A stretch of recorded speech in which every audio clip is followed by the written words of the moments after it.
All right, so this is going to be another movie review. Karate Man's back. He's commenting on my channel, The Bigamist.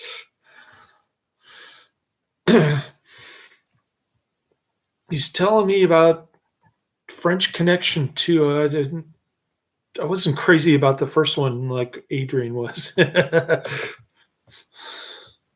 thought it was all right, the first one, but I couldn't find it on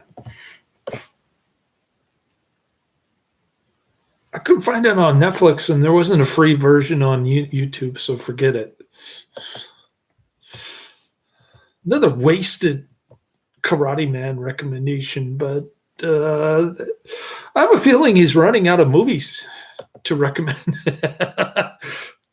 My channel is so fast, to like over 4,000 reviews. Karate Man, Adrian, too slow. Karate Man, Adrian, can't catch me. Karate Man, Adrian, too slow. All right, I'm giving this one 5 out of 5 stars. The movie poster says Columbia presents the Monkees and Victor Mature and Sonny Liston and Annette Funicello and Carol Doda in a fun movie that encompasses every other movie form: Western, desert saga, war film, musical, horror film, science fiction. It's memorable. A movie for a turned-on audience, and it's rated G.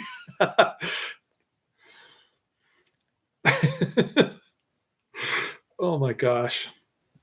It's well,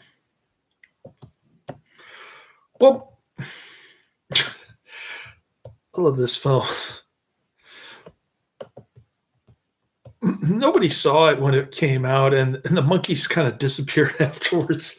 I don't know how to explain all this. Okay, I'm going to try my best. Head is a 1968 U.S. satirical musical adventure film, whatever that is, written and produced by Jack Nicholson and Bob Rafelson. Bob Rafelson also did 5 Easy Pieces, and The Postman Always Rings Twice. This is by far his best work. It's directed by Rafelson, starring television rock group The Monkees, Davy Jones, Peter Tork, Mickey Dolenz, and Michael Nesmith. They were like the U.S. version of the Beatles, but they were better.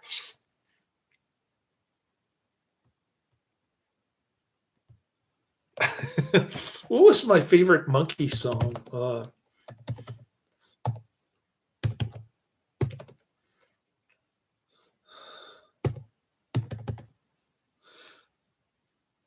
Cheer Up Sleepy Jean. I love that song.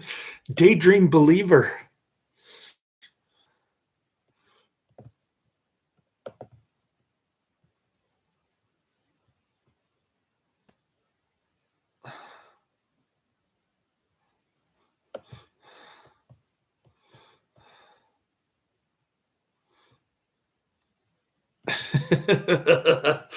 We love that.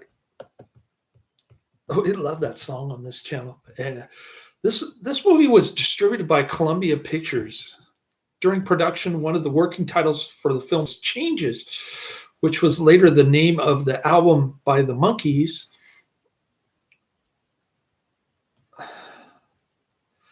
Ninth studio album. After Michael Nesmith's exit from the band, leaving only Mickey Dolenz and Davy Jones to fulfill the recording contract they had signed in the 1960s. Changes was their last new album for Cold Gems. Another working title was Untitled. A rough cut of the film was preserved for audiences in Los Angeles in summer of 1968 under the title Movie Untitled. Movie Untitled. The film featured Victor Mature as the Big Victor.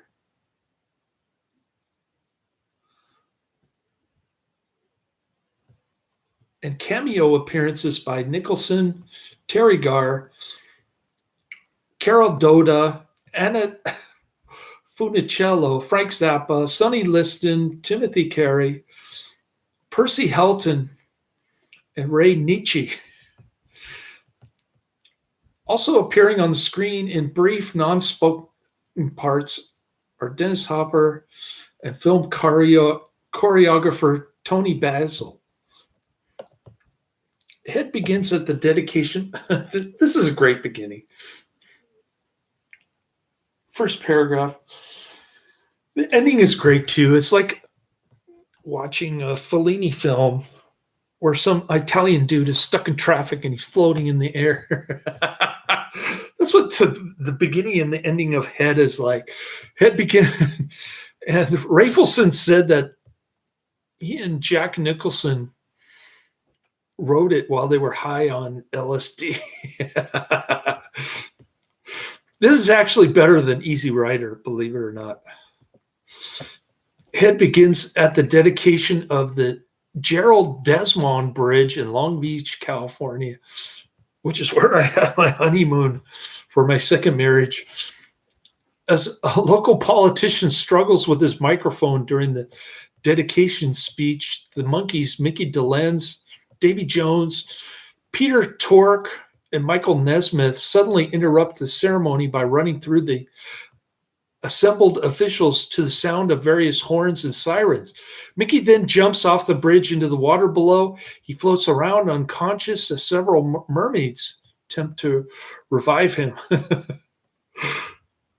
The scene then transitions into the living room at the Monkees pad, in which the Monkees are having a kissing contest with a young woman who pronounces all of them even. Then a satiric version of the Monkees theme song plays as the screen fills with images from the film, ending with the execution of Nguyen Van Lem, followed by a woman screaming. However, the woman is not screaming in terror, but in excitement as the Monkees are about to take the stage at a concert. When the Monkees arrive, they lead the crowd in the cheer for war, which leads to a short war film, then transitions back to the concert stage where the group performs the song Circle Sky. This is where the music starts getting bad. I like the music in the beginning and the end. I didn't like the music in the middle. After the song, they are ripped apart by a rush of fans, but it quickly becomes clear that the Monkees are merely mannequins. The movie meanders along. Yeah, I guess you could say that. I watched the Criterion version on YouTube. I posted the link to that and also a link to the trailer, the original trailer in HD. All right. The movie weaves through various and mostly unrelated sets, lots, and film genres, alternating between scenes with the group and scenes with individual members interdispersed with musical numbers and extended non sequiturs. Each monkey takes a turn in the spotlight, experiencing confusion and dissatisfaction with this situation. Together, they repeatedly find themselves trapped in some form of enclosure, from a vacuum cleaner to a large black box, which Mickey says represents their universe. When trapped, they are alone and spend their time trying to find a way out. But each time they escape, they have little control over the situations they find themselves in. Any initiative they do take is invariably short-lived. The film's main antagonist is the Big Victor. He seems to exist outside the film's universe, and when he does interact with it, he is not restricted by his physical limitations. The Big Victor appears sporadically throughout the film, and each character who sees him regards him with awe and fear. Eventually, Peter discovers a Swami he believes to have the answer. But when Peter shares his enlightenment with the rest of the group, Davy becomes enraged with Peter's conclusion, "I know nothing." It's like watching the Beatles break up or something over Hare Krishna. teachings. Two of them like Hare Krishna. The other two want nothing to do with it. Okay. Davy then goes on a rampage through the studio and the lot, eventually landing the group back inside the black box, which is then flown out to the desert where there's a Coke machine. I'm not making this up, okay? There they are released only to face all their antagonists from the film. After a chaotic romp, the monkeys flee on foot, ending up at the bridge dedication shown at the beginning of the film. This time we see all four monkeys jump from the bridge, still pursued by their enemies. As each monkey lands in the water below, he begins to swim away.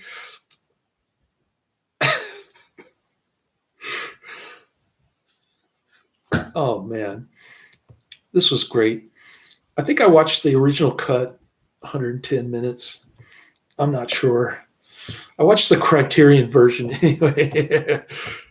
The plot and peak moments of the film came from a weekend visit to an Ojai, California resort where the monkeys Rafelson and Nicholson brainstormed into tape recorder, reportedly with the aid of quantity of marijuana and LSD, probably.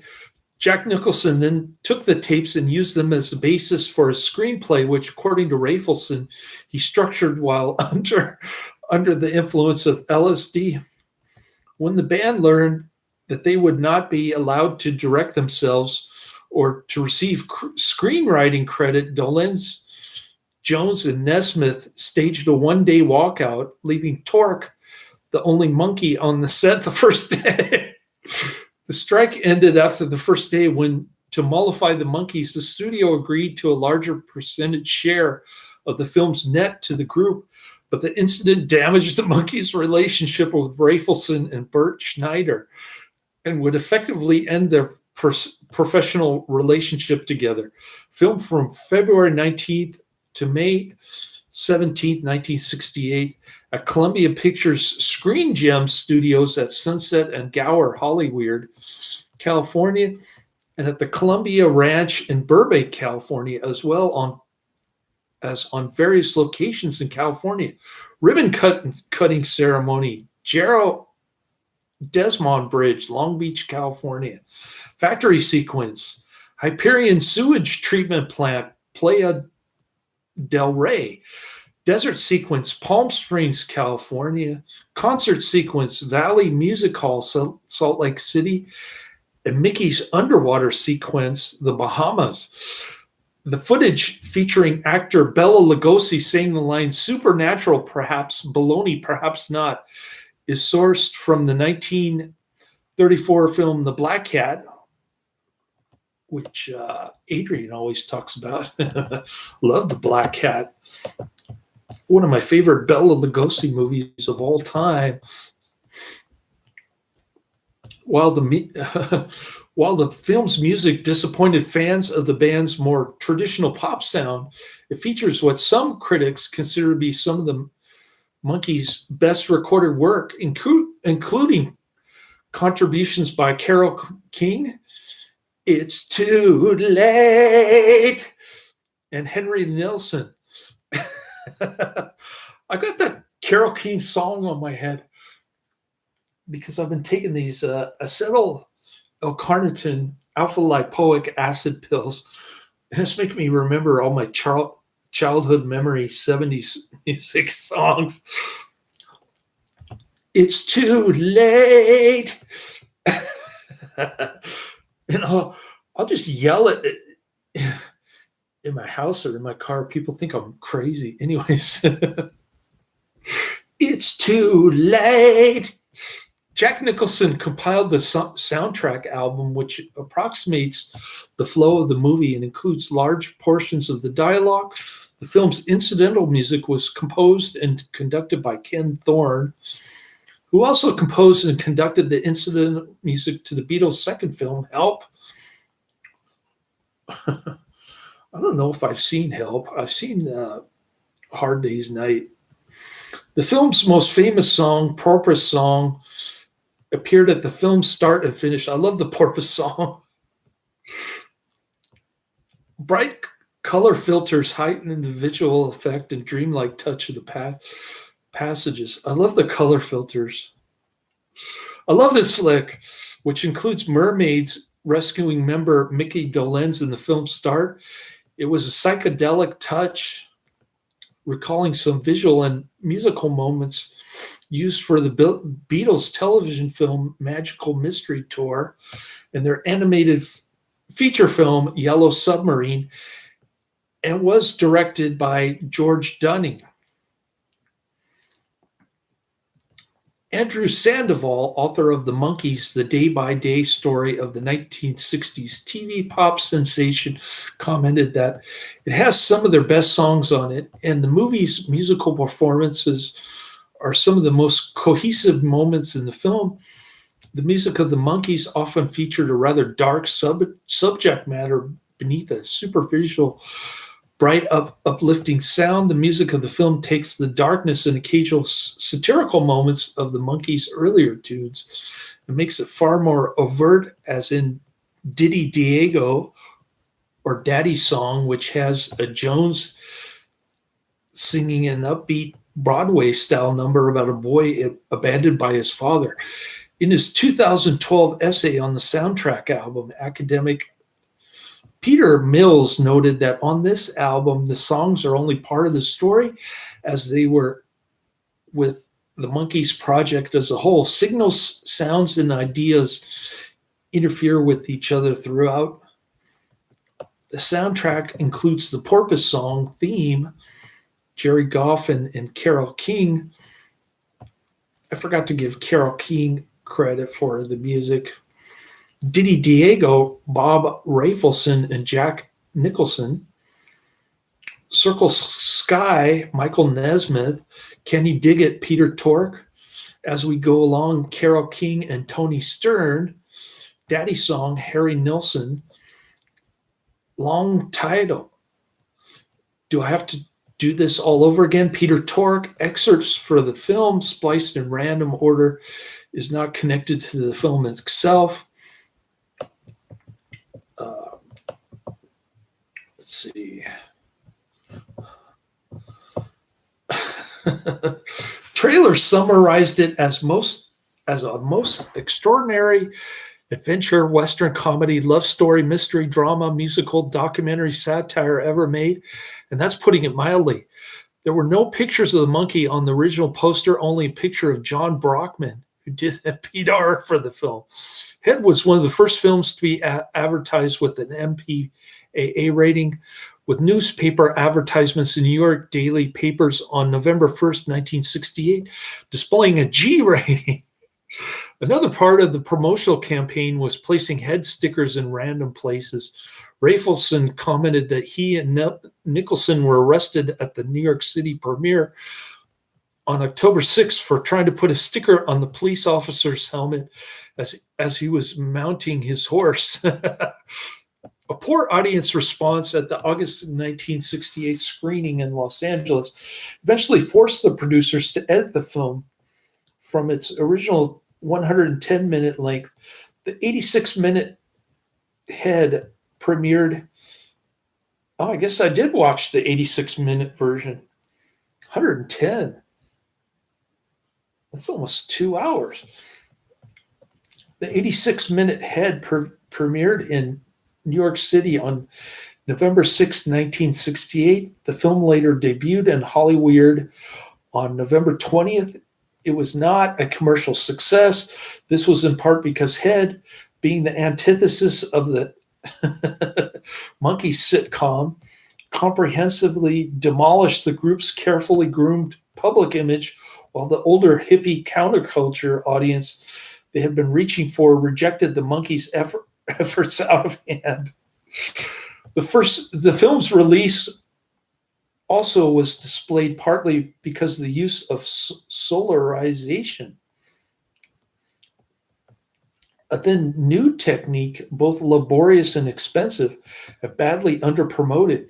The sole television commercial was a confusing minimalist close-up shot of a man's head, John Brockman, after 30 seconds, the man smiled and the name Head appeared on his forehead. This ad was a parody of Andy Warhol's 1964 film Blowjob, which only showed a close-up of a man's face for an extended period, supposedly receiving head. Receiving mixed critical reviews and virtually non-existent box office receipts, the film succeeded in alienating the band's teenage fan base while failing to attract the more adult audience for which they had strived. If nobody knew about this movie, then how could the teenage fan base be alienated? I don't understand that part. Head's abysmal reception halted studio plans for any further films with the Monkees. It also corresponded with a steep drop in the group's popularity as recording artists. The Head soundtrack peaked at number 45 on the US chart, the first time any Monkees album had not risen to the top 5. Porpoise Song was the first single to not make the top 40. Okay, I get it now. So what happened was nobody watched the movie, but they listened to the album and they didn't like it. In her scathing review, Renata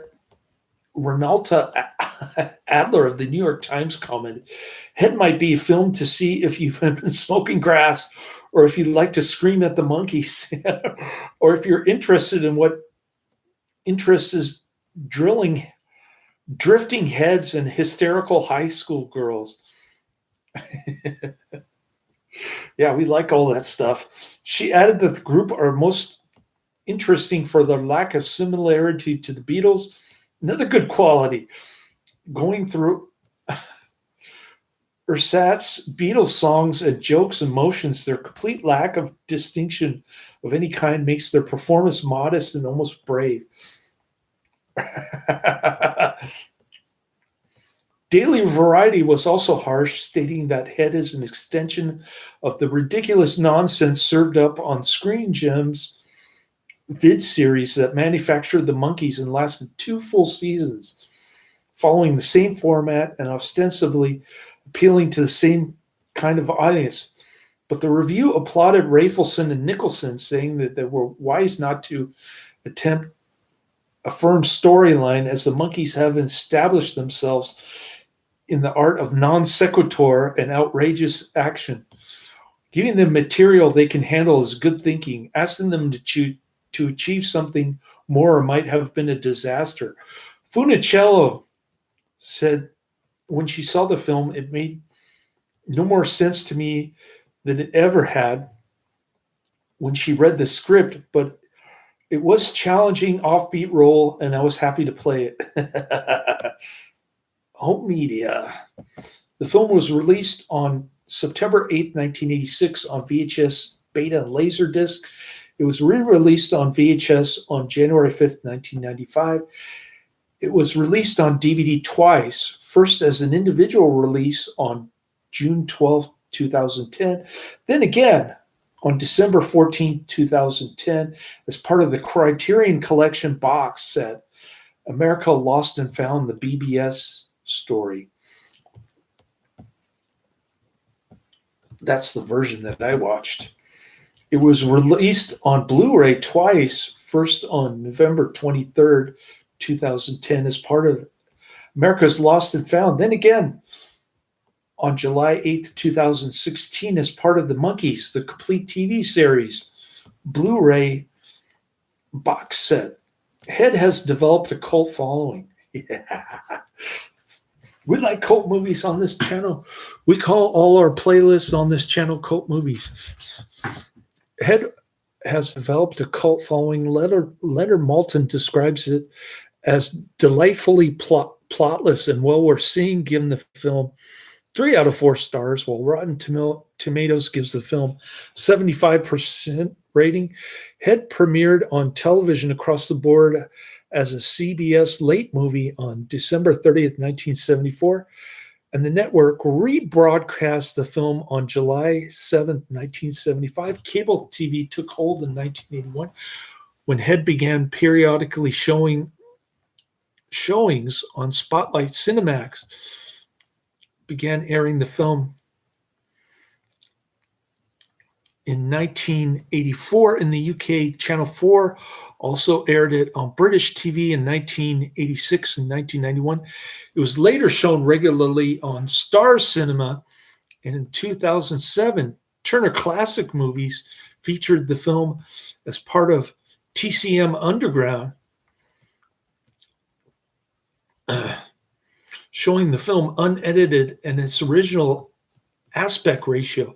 It was released on video and Laserdisc by RCA Columbia Pictures Home Video in September 1986, taking advantage of the group's 20th anniversary. Again on VHS and DVD by Rhino Entertainment in July 1995, and the third time on Blu-ray and DVD in November and December 2010, respectively, by the Criterion Collection in a box set with other films from Rafelson. In honor of the Monkees' 50th anniversary, Rhino released the complete series on Blu-ray on July 8, 2016, with the film and deleted scenes. When asked by Rolling Stone magazine in March 2012 if he thought making Head was a mistake, Nesmith responded by saying, "By the time Head came out, the Monkees were a pariah. There was no confusion about this. We were on the cosine of the line of approbation, from acceptance to rejections, and it was over. Head was a swan song. He wrote it with Jack and Bob. We wrote it with Jack and Bob, and we liked it. It was an authentic representation of a phenomenon we were part of that was winding down. It was very far from suicide, even though it may have looked like that." Okay, so Nesmith is saying that the Monkees were already going downhill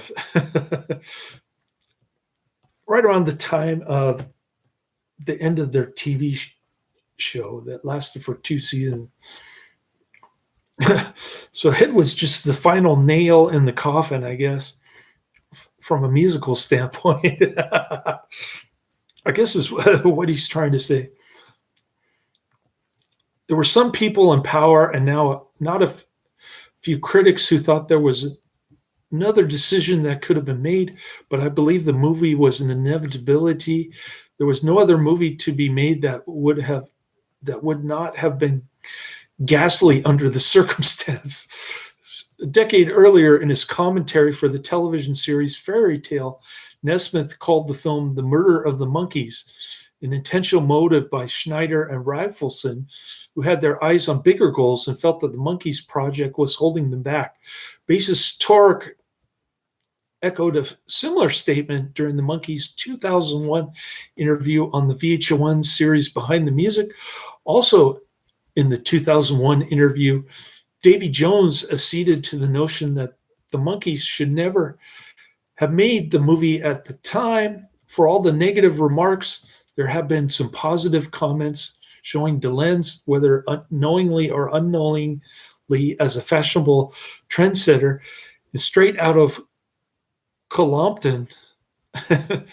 Author Adam Foley wrote more glowingly, "Julian Hewings, I was watching Head, the Monkees film, and there was quite a bit at the beginning when Mickey Dolenz falls from Golden Gate Bridge, a wrong bridge, and he's got a pair of slightly flared bootcut jean cords on with a pair of Adidas Gazelles, probably the first one that ever came out, and the stripy t-shirt, and I thought, wow, that's what I remember when I was a kid. That's what everybody used to wear when they went to school. I just thought, wow, yeah, that's really speaking to me there. And I got the others together and went, have a look at this. We're going to go out and find these clothes, and that's what we're going to wear. The look came first before the music. On November 19, 2014, the film was screened in the United Kingdom for the first time outside London as part of the Leeds International Film Festival. It was introduced by Peter Mills of Leeds Beckett University, author of a book about the Monkees. The Northeast Comic Con and Collectibles Extravaganza hosted a 50th anniversary screening of the film at the Regent Theater, Arlington, Massachusetts, on July 6, 2018.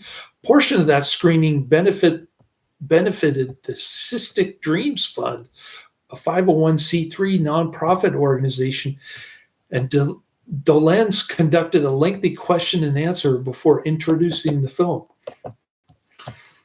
So there you have it, 30 minutes of Head. Oh man, what a great film. I forgot to put Jack Nicholson's name in the because I did see him in the movie, but he wasn't shown as part of the cast. We'll just say Jack Nicholson.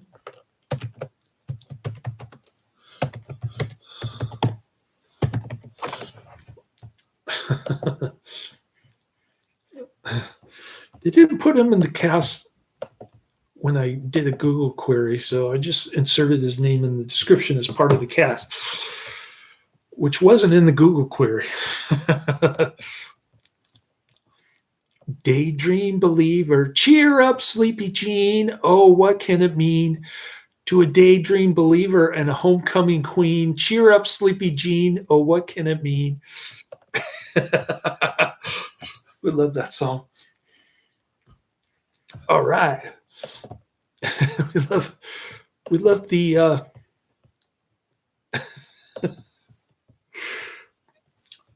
I'm telling you, the Porpoise song is great. Oh, I forgot to put Carole King's name in there. Yeah, so many names in the description. It's unbelievable. The amount of talent that went into this film. Unfortunately, all of them were on LSD. But for the purposes of this channel, that's a good thing. I'm going to say music by Carole King.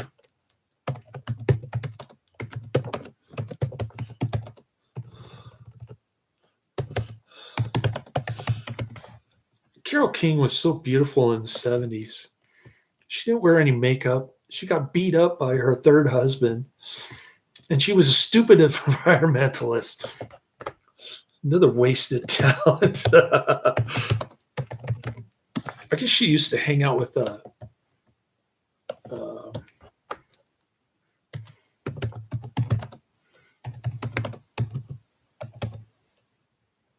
James Taylor. She used to hang out with James Taylor a lot. When he had long hair and a mustache. right around the time of Two-Lane Blacktop. All right. So I got my 3 reviews in. I did 9 reviews in 3 days. I hope you enjoyed them as much as I did. Half of the movies were great. Half of them were crappy. So there you have it. Laters.